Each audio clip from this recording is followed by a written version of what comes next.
definite metrics as targets for this game. Number one was to cut down our turnovers. We had 23 yesterday, and we wanted to cut that down. And today we were able to cut it down by 8. So we finished with 15 assists on 15 turnovers. So at least we were able to up our assist-turnover ratio to 1:1 as against yesterday when it was a negative. So I think that was a good sign that we played better today. We shot better as well from 2 points and from 3-point land. However, we got really beat up on the boards. We got out-rebounded by almost 20 boards.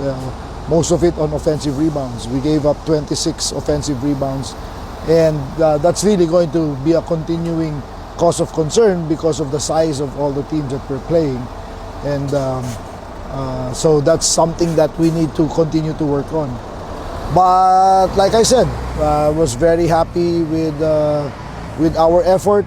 Very happy with the game. It's obvious that we're still very far from being in any kind of competitive game shape, but we are not supposed to be in game shape yet at this point, because we have to make sure that we peak at the right time. We don't want to peak too early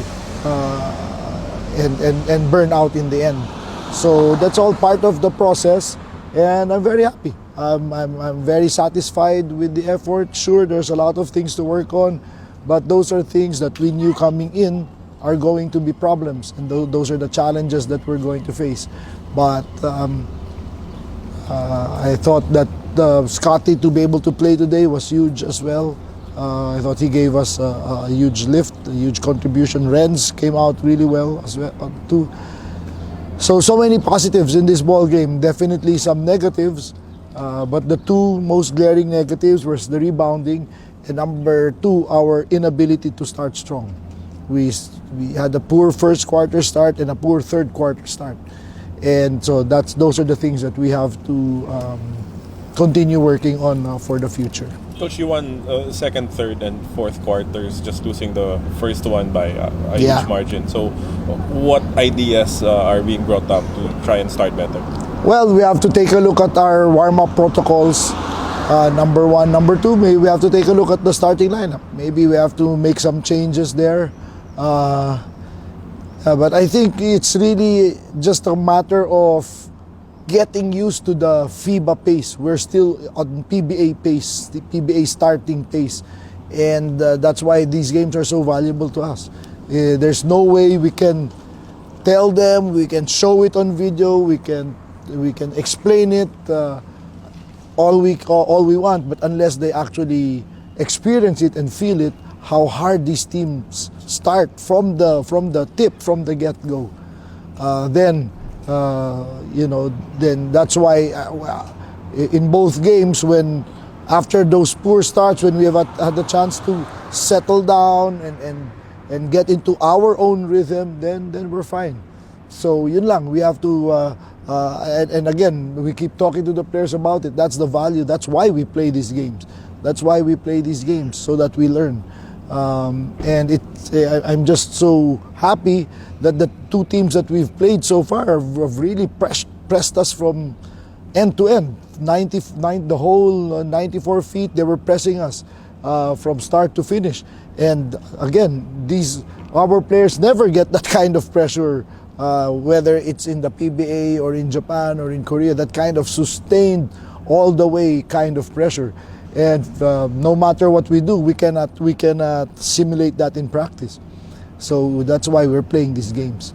So the kind of learning they're getting, handling that kind of pressure, being able to pressure right back, I think those are the invaluable lessons. And that's why I'm very happy so far. We're very happy with our performance, with our effort.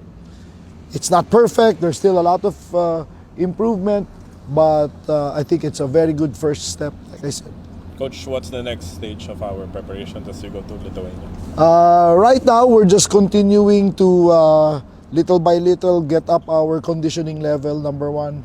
Number two, all we're doing now defensively really is all the fundamentals, technique, mechanics, making sure everyone is on the same page, understanding our terminologies and what we want to do. And then from here, we can now build on it. We can run some schemes, we can run some different looks, but right now it's all about putting in the fundamentals and the mechanics and getting on the same page first.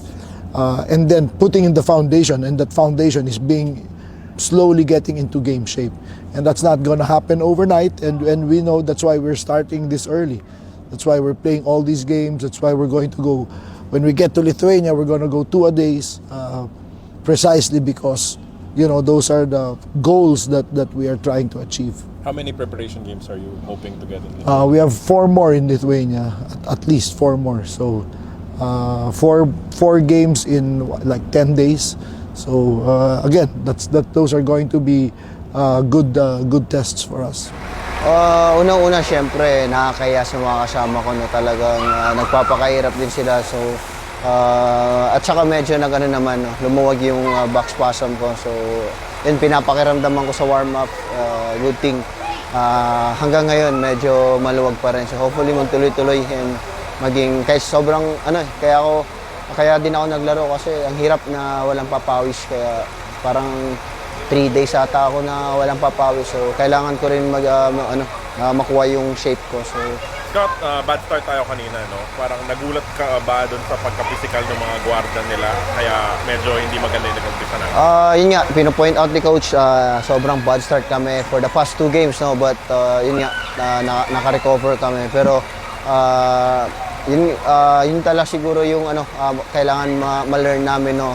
From the start talagang all out na agad kasi international, ganun eh. First 2 minutes talagang parang second half na agad sila maglaro. So sana